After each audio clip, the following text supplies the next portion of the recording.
In this quick video, I want to just ask the question, why poetry? And give you some thoughts to hold in mind as you do the assignments. Part of it is I know that you need to do this because it's part of the process and part of the curriculum, but I always want the value of the thing to be clear. There should be no place in this curriculum for just busy work or work whose value and relevancy or reason, its goal, is not clear, and you're simply doing it because you have to do it or whatever. So let's talk about poetry. It goes back to how I believe that you were made. You were made as a creature of language, and words are extremely important to you whether you realize it or not. And you might say, well, what's the evidence? Why do you say that? And I will just I've never read a novel written by a tree. I've never read a poem written by a dog. And although parrots can say a lot of words, and I think chimpanzees can do a lot with sign language, and I think there's a little doubt at all between languages of whales and porpoises that exists. I think that the complexity of our language is on another level altogether. We have moods of our language. We have the indicative mood in which we are trying to just say statements that are true or false. This is a video. I am wearing glasses. Then we have the imperative mood, where we give commands. We have the interrogative mood, where we ask questions. And then we have the imagined mood, where we express our wishes, where we talk about conditional events that are not actually part of reality yet, where we also invent story.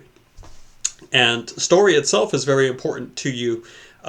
Your mind operates in terms of assessing reality in terms of the arc of beginning, middle, end.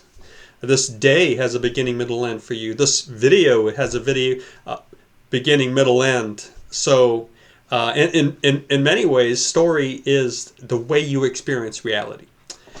Now, poetry, its main job is not to show you how smart the poet is. All right, so there is a sense where you might have experienced poetry being written by a person that has been canonized or entered into an official school curriculum because they lived 100 years ago, 200 years ago. They represent some of the political and aesthetic activities that were happening in a certain nation. And if you want to learn the history of ideas or history itself, you need to know these men, these voices, these women.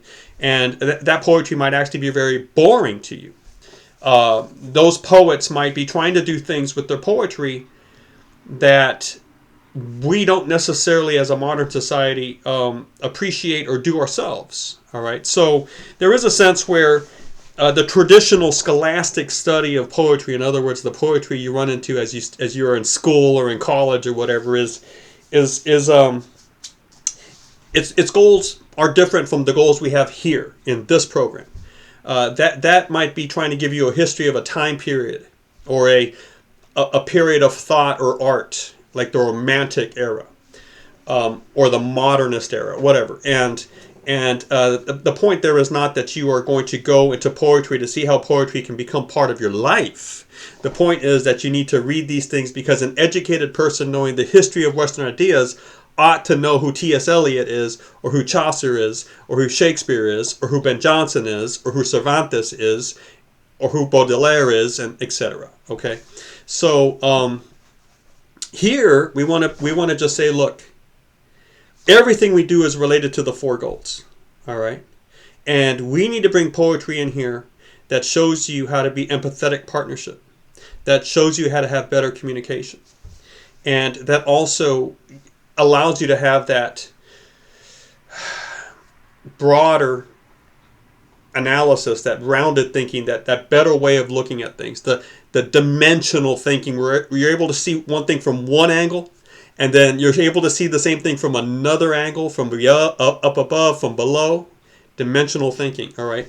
So poetry, the poetry we use in this program is going to try to ask you to remember, to recognize an important part of life, an important human event, but in terminology or pictures that you are not used to relate to that It's trying to, one big thing here with the poetry is it's trying to, with the poetry we pick, is it's trying to ask you to remember these old ideas you already know, but in new ways.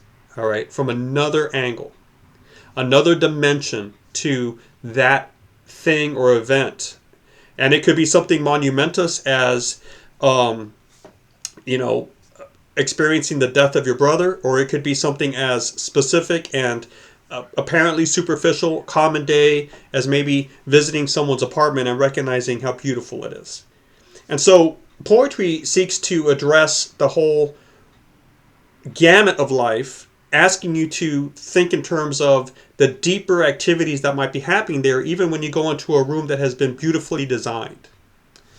Or if you have an event in your day and you're using that event as a tool towards a deeper end. For example, there's a poem that we may or may not run across here that a driver hits a deer and kills the deer and gets out and looks at the deer. The driver is in a wooded area, and in fact, the road is a lonely road. It's at night, and the deer is dead. However, the poem tells you that the driver, as he leans over the deer, discovers that the deer is pregnant. And there is a fawn inside the deer that is alive. The driver has somewhere to go. And at this point, the first killing was accidental. But what are the chances that this fawn is going to survive anyway? All right. And how is this person going to deliver the fawn? And can he put the dead deer into his car and take it to a vet and save the fawn? The unborn deer? The unborn deer. He ends up rolling it off the road and into a ravine, and then he drives on. Did he forget about that event? Did it not affect him somehow? Well, of course not. He remembered it, and it affected him. That's why he went back and wrote the poem about it. And it's a poem about ethics. It's a poem about murder at a distance, where you don't see the thing you're killing. But because of your actions in one part of the chain of events, that other thing is going to die. And yet you drive home and you sense the sadness or guilt. You don't think of yourself as a murderer, but you must absolve yourself by writing the poem and confessing. All right, that goes deeper than just accidentally hitting a deer. And we'll contrast that with Robert Frost's, 8-10 line poem called The Pasture, where he actually saves an animal. And we want to ask you to think that this poetry is doing something deeper. Sometimes the thing itself, the poem itself, is chosen because it has the potential to present it to you, as something just beautiful. All right. And you're going to read a poem soon called A Martian Sends a Postscript Home. Okay, and it's just a Martian visiting Earth, and he's writing back home about the experiences he's observing. Well, what good is that? What is that doing to your life? Well, maybe it's asking you to remember how beautifully strange this world is. And you have forgotten the strangeness because this is your everyday experience. And you have forgotten that the clock ticking on the wall is can be something utterly foreign to a visitor from another planet. And there's this attempt by the poet Craig Raine to awaken that first memory of yours. Can you remember maybe when you first learned how to drive, or when you first did something that you realized you really enjoyed? I mean, there are memories here where when you first did X. Now you do it so often that you don't even think about it. But when you first did it, it had this newness to this wowness to it, and a custom and habit kind of wear it down. But can you become the person that begins to realize how beautiful every new day is? And if you can do that, how is that going to help you be a better person of interaction and empathetic partnership? Remember, that means looking at other people and caring for them and learning how to think through their eyes and feel like they're feeling in that very situation that you and that other person are interacting with. You obviously know how you feel, but can you see how they feel? And can you become aware of the revelation that used to be very clear in the everyday life? And the poetry that we use here is short, readable, and powerful. And it's presented to you to tell you you can do a lot of things with language. You can be very emphatic and direct with just giving the truth about something in a very clear, concise way, or you can be an artist as well and try to give that same message, but in ways that are memorable, powerful. And if you have the time and inclination and you think this is going to work better for the goals that you have for your audience, you need to be able to slip into a poetic mode every now and then without overdoing it, without being corny. It's tricky and it's hard. And it's also something incredibly powerful when you can master it. So have this in mind as you read the poems. Have an open mind to them.